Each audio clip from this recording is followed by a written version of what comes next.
Assalamualaikum warahmatullahi wabarakatuh. Salam sejahtera bagi kita semua. Saya akan mereview, mungkin lebih tepatnya membagikan opini pribadi terhadap sebuah novel yang judulnya Orang Asing, The Stranger atau L'Étranger, karya dari Albert Camus. Albert Camus adalah filsuf modern Prancis kelahiran Aljazair yang memenangkan Nobel Prize atas karya-karyanya. Dia terkenal dengan absurditas. Namun saya tidak akan membahas itu karena itu di luar bidang saya dan di sini saya hanya pembaca pemula yang membagikan opini seperti itu. Buku ini terbit pada tahun 1942, latar ceritanya adalah di Aljazair, dan menceritakan tokoh utama dengan sudut pandang orang pertama yaitu aku atau Marceau. Saya nggak tahu pronunciation yang benar seperti apa. Dan menurut saya cerita ini sepi, minim ekspresi dan gestur dari tokoh utama. Ketika membuka bagian awal buku ini, saya langsung dihadapkan pada kalimat-kalimat pendek, terpenggal, ala bahasa telegram. Dan rupanya kalimat-kalimat pendek tersebut terus berlanjut pada bagian awal, jadi saya sempat merasa kayak jenuh membaca sambil merutuki diri kayak, kok ini susah paham ya gitu, atau mungkin ini novel terjemahan dan saya harus baca bahasa Prancisnya dan itu hal yang tidak mungkin saya lakukan saat ini gitu. Jadi secara ringkas tokoh utama atau Meursault ini telah mengirim ibunya ke panti breda karena alasan finansial dan tidak ada waktu untuk mengurus. Dia sendiri merupakan karyawan biasa ya, kalau nggak salah penjaga toko kayak gitu. Dikatakan bahwa sang ibu dan dirinya sudah lama menjalani hidupnya sendiri-sendiri, bahkan ketika mereka masih bersama di sebuah apartemen. Saya kurang memahami kenapa tokoh aku atau Meursault ini datar-datar saja ketika membaca kabar kematian ibunya, walaupun ia langsung bergegas ya ke panti breda yang letaknya di luar kota. Seakan-akan ya manusia memang pada akhirnya akan meninggal, itu kejadian biasa seperti itu. Tak nampak gelagat ia berduka. Pulang ke rumah pun ia langsung tidur dan masih sempat kayak mikir, oh setelah ini aku harus kerja dan memikirkan apakah rekan kerjanya itu atau bosnya kesal karena si Maxo ini telah mendapat akhir pekan yang panjang atau mendapat long weekend karena dia cuti untuk menghadiri pemakaman ibunya. Seperti itu. Perasaan aku seperti disembunyikan oleh Albert Camus, sang penulis. Namun berlembar-lembar kemudian, ternyata memang si Maxo ini tidak memiliki minat untuk bereaksi atau berinteraksi secara mendalam terhadap lingkungan atau orang-orang di sekitarnya. Maxo menurut saya pribadi adalah orang yang tidak begitu antusiastik menghadapi hidup. Contohnya aja ketika ia mengiya-iyakan ketika Raymond, tokoh lain, menganggap si Maxo ini sebagai sahabatnya. Begitu pula dengan hubungan si Maxo dengan si Marie. Marie ini adalah gadis yang menjadi teman kencannya. Bahkan ketika belum lama ibunya meninggal, mereka berenang di pantai, menonton film lucu, dan sering bersama-sama. Mary pernah bertanya kepada Moxo apakah Moxo ini mencintainya. Moxo mengatakan bahwa hal itu tidaklah penting untuk dikatakan lebih dari sekali. Ketika mereka memutuskan untuk menikah, uh, itu juga seperti ya udah kita akan menikah seperti itu. Pada saat Moxo ditawari bosnya untuk pindah ke Paris untuk mengembangkan usahanya, ia juga menolak. Moxo mengatakan bahwa tidak ada yang perlu diubah dari hidupnya. Seperti itulah Maxwell menghadapi kehidupannya.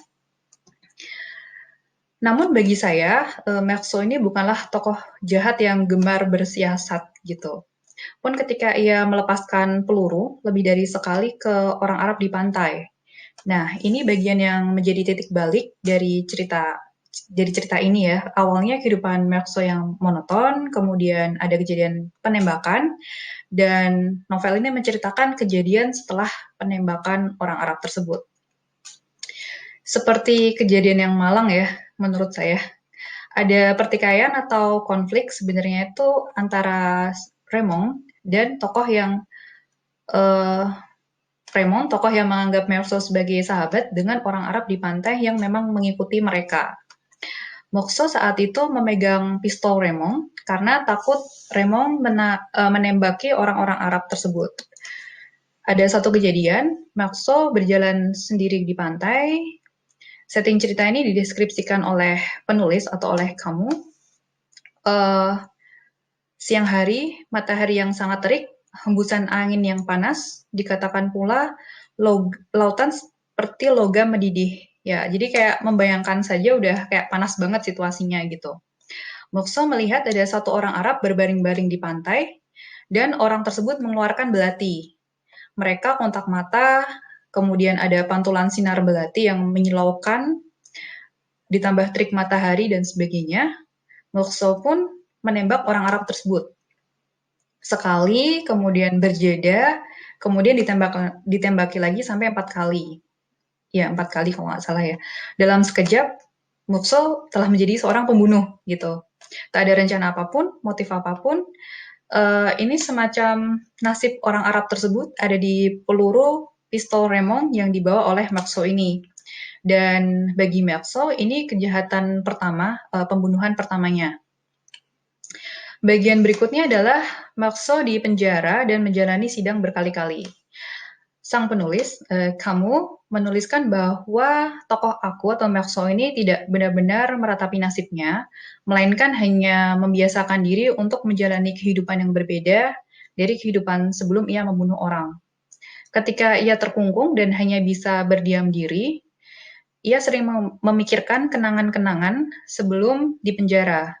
Sering membayangkan berlari ke pantai untuk berenang, mungkin itu suatu simbol untuk kebebasannya gitu dan momen-momen ketika ia bersama Mary. Kemudian ia juga sering merasakan kembali sensasi-sensasi yang ia dapatkan gitu. Nah sampai sini saya mulai agak stres, kasihan sama Mekso juga.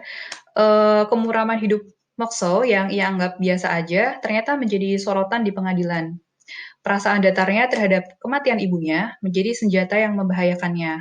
Saksi-saksi yang didatangkan adalah orang-orang dari pemakaman yang menyatakan bahwa Mekso terlihat biasa aja, bahkan nggak menangis ketika ibunya dimakamkan. Keputusan Mekso untuk mengirim ibunya ke panti Breda pun juga dikritisi, padahal sebenarnya kondisinya kan dia nggak punya cukup waktu dan cukup uang untuk mengurusi si ibu. Kayak gitu. Kesaksian Mary yang mereka berkencan saat masih masa duka pun menambah runyam situasi. Apalagi ketika menyebutkan menonton film lucu gitu, langsung apa ya kayak jahat banget sih nih orang, kok nggak ada duka-dukanya sama sekali gitu. Dan ada lagi kejadian hakim mengacung-acungkan salib ke depannya, Mokso seperti kesal dan tak ingin dipaksa-paksa akan mengakui keberadaan Tuhan. Hal yang menjadi norma di masyarakat seakan menyerangnya habis-habisan. Ia dikatakan pembunuh keji, tak punya hati, dan sebagainya. Setting pengadilan juga dideskripsikan sedemikian rupa, kayak pengap, panas, banyak orang kipas-kipas pakai kertas gitu. Ditambah Mokso lama-lama merasa pembelanya itu tidak cukup baik, walaupun ia merasa sudah berkata jujur dan apa adanya. Ada pula wartawan yang sedang mencari headline berita untuk koran ya. Dia menganggap kasus ini menarik karena memang nggak ada kasus lain yang bisa jadi headline yang bagus selain kalau nggak salah ayah membunuh anaknya gitu. Jadi saya malah kasihan sama si Mukso. Akhirnya Mukso ini menerima vonis ia akan menjalani hukuman mati dengan giotin. Pikirannya mulai flashback terhadap kebebasannya. Jadi sering bernostalgia gitu. Ketika seorang pendeta memintanya untuk mohon ampun kepada Tuhan, ia menolak dan marah. Kemudian ia berpikir, ya manusia pada akhirnya akan mati setelah apapun yang dilewatinya. Hukuman matinya pun mungkin akan disambut baik oleh masyarakat. Dituliskan, mungkin masyarakat akan menyambutnya dengan cercaan-cercaan gitu. Nah, itu secara singkat ceritanya. Perasaan saya setelah menuntaskan buku ini adalah sedikit gamang. dan berpikir hidup ini dalam kerangkanya si Mukso itu adalah sesuatu yang reguler, monoton, kemudian semuanya berubah ketika ada suatu kejadian yang tidak terduga yang mampu mengubah hidup seseorang. Awalnya karyawan biasa, kemudian jadi menerima hukuman mati. Dan ada semacam pengaruh norma-norma tradisional masyarakat gitu yang menyerangnya. Jadi mungkin mengingatkan kita untuk tidak menghakimi seseorang terlebih dahulu karena tidak sesuai dengan norma masyarakat seperti itu. Entahlah.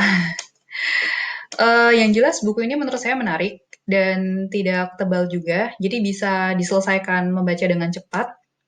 Dan alurnya pun sederhana, tidak maju mundur ataupun alur yang rumit gitu. Jadi recommended sih untuk yang mau membaca dan memikirkan tentang makna kehidupan gitu. Ya, mungkin itu saja dari saya. Memang hanya membahas alur dan pendapat saya pribadi. Sekian dari saya. Jika ada kesalahan dan kekurangan, saya mohon maaf. Wassalamualaikum warahmatullahi wabarakatuh.